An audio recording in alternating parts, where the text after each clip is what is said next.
మా greetings to you. నా యొక్క వందనములు మీకు తెలియచేయుచున్నాను. ఈరోజు నా యొక్క రక్షణ సాక్ష్యంలో ముఖ్యమైన ఘటన చెప్పాలని ఆశపడుతున్నాను. అద్భుతమైన ఒక లేఖనాన్ని మనం ధ్యానం చేద్దాం. 1 సమూయేలు గ్రంథము 2వ అధ్యాయము 11వ వచనము 21వ వచనము. తర్వాత ఎల్కానా రామాలోని తన ఇంటికి వెళ్ళిపోయాను. అయితే ఆ బాలుడు యాజకుడైన ఏలి ఎదుట యెహోవాకు పరిచర్య చేయుచుండెను. యెహోవా అన్నాను దర్శింపగా ఆమె గర్భవతి 3 కుమారులను 2 కుమార్తెలను కనెను. అయితే బాలుడగు సమూయేలు యెహోవా సన్నిధిని ఉండి ఎదుగుచుండెను. దేవునికి మహిమ కలుగును గాక. ఈ యొక్క సమయంలో మీకు తెలియజేసే మాట ఏమిటంటే, మరి పరిచర్యలో ప్రమోషన్. ఎందుకంటే నేను ఇప్పుడు ఈ యొక్క మన్నా వర్తమానంలో చర్చి 3 అంతస్తులు ఉన్నాను, రాజేందర్ నగర్. అప్పుడు చిన్న మందిరం ఉండేది. నేను దేవుడు లేడనేవాడిను. అలాంటి వాడికి అడవుల్లో ఉన్న నాకు, అంటే తూర్పుగోదావరి జిల్లా రాజవమంగి మండలం వాతంగిలో 1962లో పుట్టాను. కాలేజీలు చదువు నిమిత్తం మా అన్నయ్య గారు జ్యోతి సామ్రాజ్ గారు ఈ రాజేందర్ నగర్ హైదరాబాద్ దగ్గర తీసుకురావడం జరిగింది. అప్పుడు ఇక్కడ మంచి దైవజనులు, మరి క్రిస్టియన్సులు డేవిడ్ రాజ్ అయ్య గారు అక్కడ మంచి యవనస్తుడు, పెళ్లి కాలేదు వారికి. వారితో ఉన్నప్పుడు వారి ద్వారా వారి యొక్క సాక్ష్యము, వారి యొక్క విధానం చూసి నేను మారు మనసు పొంది వారి ద్వారా రక్షణ పొందడం జరిగింది. అయితే ఆ యొక్క మరి రక్షణ పొందిన తర్వాత నేను చేసే పని ఏమిటంటే రోజు బైబిల్ చదవటము, ఏకాంత ప్రార్థన చేయటము. ఇలా చేస్తూ అయ్యగారు నా యొక్క విశ్వాసాన్ని చూసి సండే స్కూలు చెప్పమని నాకు బాధ్యతలు ఇచ్చారు. అప్పుడు నేనేం చేసేవాడిని అంటే, అప్పుడు ఇంటర్మీడియట్ ఈ ప్రక్కనే కాలేజ్ ఉందండి, ఆ కాలేజీలో చదివేవాడిను, గవర్నమెంట్ కాలేజ్. అయితే వచ్చి సీపురు గట్ట పెట్టుకొని ఆ యొక్క చిన్న మందిరం మధ్య తుడిచేవాడిని. ఎండాకాలంలో కుండల్లో నీళ్లు పెట్టేవాడు, ఆ యొక్క సండే స్కూల్ చెప్పేవాడిని. ఇలా చేస్తూ ఉండగా మరి నేను మళ్ళీ మా ఊరు ఇంటర్మీడియట్ పూర్తి చేసుకున్న తర్వాత ఆ యొక్క మా గ్రామానికి వెళ్ళిపోయి అక్కడ సువార్త చేస్తున్నాను. అనుకోని రీతిగా మళ్ళీ ఈ యొక్క రాజేందర్ నగర్లో మా అన్నయ్య గారు మరి ఉద్యోగం నిమిత్తం అప్లికేషన్ పెట్టి ఆయన ఉద్యోగం ఇప్పించారు. నాకు ఉద్యోగం చేయాలని మొట్టమొదటిగా లేదు, కానీ మా అన్నయ్య గారు పెట్టారు అని చెప్పేసి నేను అక్కడికి రావడం జరిగింది. వచ్చిన తర్వాత కూడా ఇదే మందిరంలోకి వచ్చి నేను పరిచర్య చేసేవాడిని. మరి పరిచర్య చేసినప్పుడు నేనేం చేసేవాడిని అంటే, రాత్రులు ఎలా సువార్తకి వెళ్ళేటప్పుడు దేవుడి రాజు గారు మంచి డోలకు కొట్టేవారు. ఆ డోలకు నేర్చుకున్నాను. అదేవిధంగా హార్మోనియం ఇజ్రాయేల్ గారని నాగేశ్వర గారి కుమారుడు, అది కనిపించే ఆ బుద్ధివెల్లో ఉండేవారు. ఆ బుద్ధివెల్లోన ఆయన మేమందరం కలిసి ఆ బుద్ధివెల్లు రాత్రులు సేవకెళ్ళదు. ఆ కనిపిస్తుంది చూడండి అటువైపు ప్రేమావతిపేట, మరి రాజేంద్ర ప్రేమావతిపేట, అవన్నీ కూడా పల్లెటూర్లు. మరి ఇక్కడికి వచ్చి అలాగే కనిపించే రాజేందర్ నగర్ చూడండి, ఆ రాజేందర్ నగర్ పెద్ద పెద్ద బిల్డింగ్లు, అప్పుడు ఏ బిల్డింగ్లు లేవు, చిన్న రేకుల షెట్లు ఉండేవి. అక్కడ అద్దెకి తీసుకొని మా అన్నయ్య మేము ఉండేవాళ్ళం.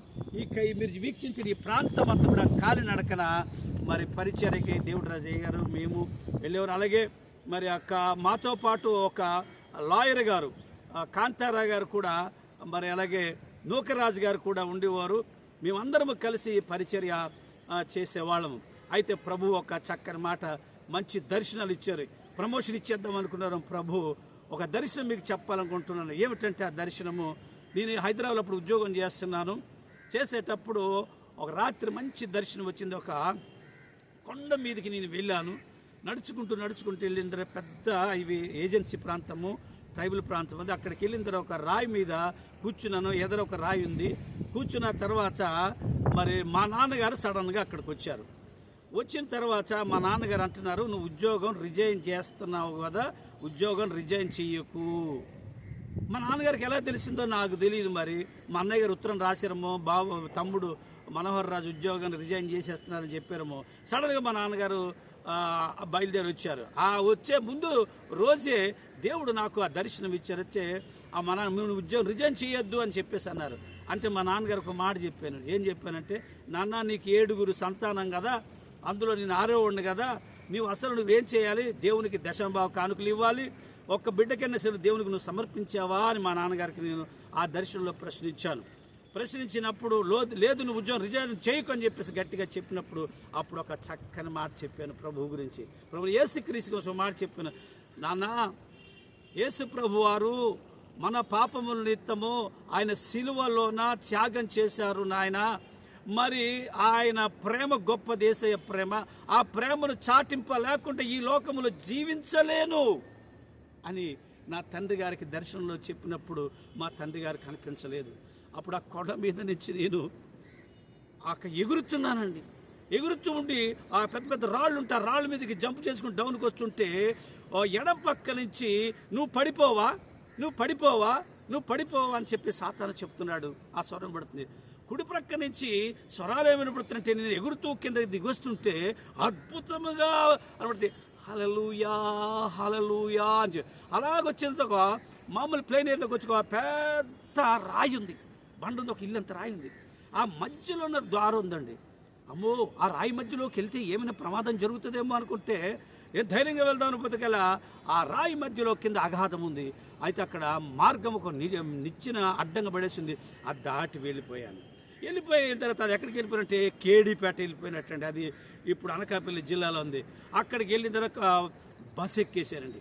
ఆ బస్సు ఎక్కేసిన తర్వాత ఆ యొక్క కొండల వైపు ఆ యొక్క కొయ్యూరు మండలము ఆ యొక్క బకులూరు గ్రామం ప్రాంతం కనబడుతుంది. ఆ కొండల్లో ఏం కనబడుతున్నాయంటే ఆ యొక్క వాటర్స్ అలాగా కారుతున్నట్టు జలాలు కనబడుతున్నాయి. అప్పుడు నేను యేసయ్యా ఆ కొండలు నాకు ఆ ప్రాంతంలో ఉన్న ప్రజలకి నాకు ఏవయ్యా అని చెప్పేసి ఆ దర్శనంలో అంటున్నాను. ఆ విధంగా దర్శనం వచ్చింది. మా నాన్నగారు 2వ రోజులు వచ్చారు. వచ్చిన తర్వాత ఇప్పుడు ఈ మందిరం అన్నాను కదా, ఇప్పుడు నేను 3వ అంతస్తులో ఉన్నాను. అప్పుడు చిన్న మందిరం అక్కడ బలిపీఠం దగ్గర మరి మా నాన్నగారు నేను నిజంగా వచ్చారు. మా నాన్నగారు ఆ ఉద్యోగం రిజైన్ కూడా ఆపుదామని ఇద్దరం బలిపీఠం అక్కడ కొండ మీద ఎలాగైతే కూర్చున్నానో అలా బలిపీఠం ఎదురెదురుగా కూర్చున్నారట.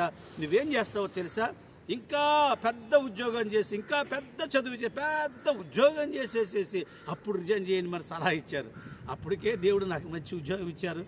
అప్పుడు చెప్పాను, ఏ దర్శనంతో మా నాన్నగారికి చెప్పాను అదే మాట చెప్పాను. అసలు నాన్న నువ్వెందుకు నువ్వు ఒక్క కొడుకు కూడా 4 మగవాళ్ళం 3 ఆడవాళ్ళు, మాకు 3 అక్కలు, నాకు 2 అన్నయ్యలు 1 తమ్ముడు. అయితే నువ్వెందుకు ఇవ్వలేదు మా తండ్రికి ప్రశ్న. ఆయన కూడా సువార్త చెప్తా ఉంటారు టీచర్. కానీ మరి ఆ విధంగా మా నాన్నగారు ఏం చెప్పారంటే మాట్లాడలేకపోయారు. అంతే నేను ఉద్యోగానికి రిజైన్ చేయడం జరిగింది.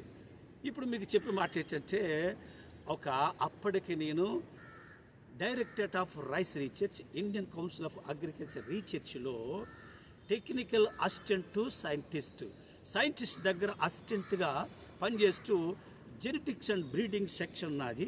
అందులో early varieties and upland varieties నేను రీసెర్చ్ చేసింది. మరి దేవుని మహాకృపటి దేవుని 21 రోజు ఉపవాసం ఉండి ఒక పూట తినకుండా ఉద్యోగం చేస్తూ దేవునికి స్పష్టముగా నేను దేవుని అడిగినప్పుడు దేవుడు స్పష్టముగా మాట్లాడారు. ఎలా మాట్లాడారంటే గమనించండి, ఏ విధంగా మాట్లాడారంటే సమూయేలు ఏం చేశాడండి, అక్కడ పరిచర్య చేశాను. ఆ యొక్క మందిరంలో పరిచర్య చేశాడు, సేవకుడు అవ్వలేదు.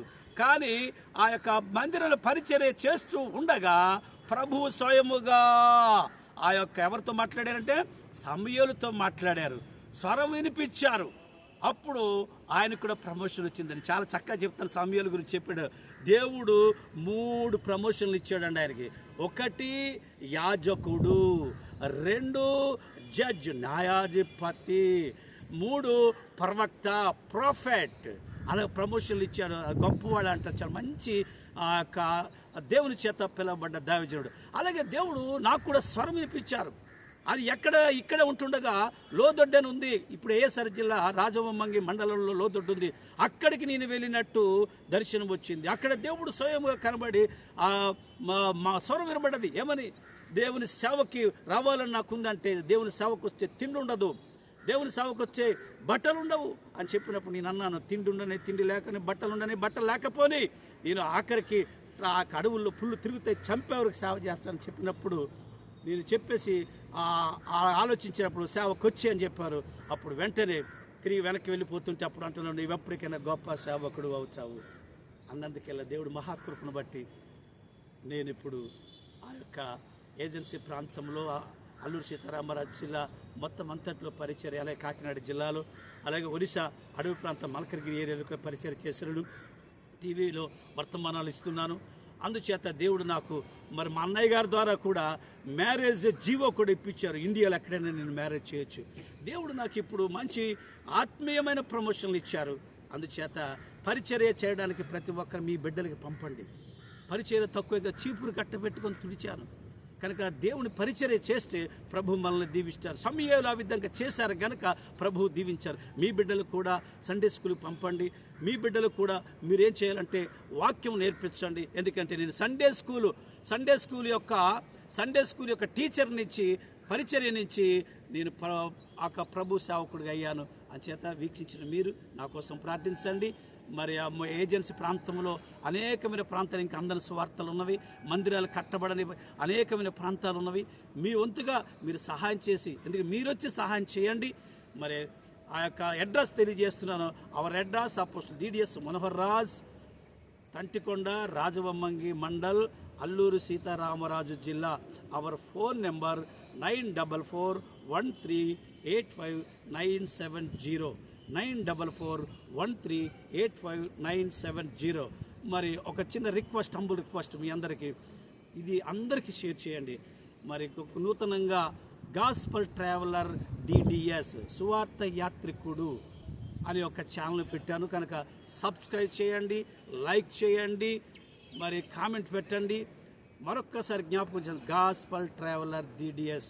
Thank you.